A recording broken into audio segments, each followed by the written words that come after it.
ఓం శ్రీమాత్రే నమః. దుర్గా నవరాత్రుల్లో నేటి అలంకరణ శ్రీ కార్త్యాయని దేవి శరన్నవరాత్రి మహోత్సవాలలో 4వ రోజున శ్రీ కార్త్యాయని దేవిగా విజయవాడ శ్రీ కనకదుర్గమ్మ దర్శనమిస్తారు.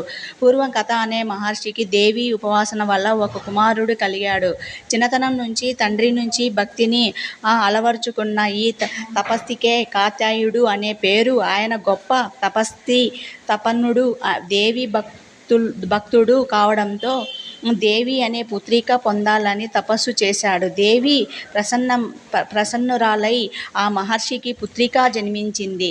కార్త్యాయనుడి పుత్రిక కనుక ఆమె కార్త్యాయని దేవిగానే ప్రసిద్ధి పొందింది.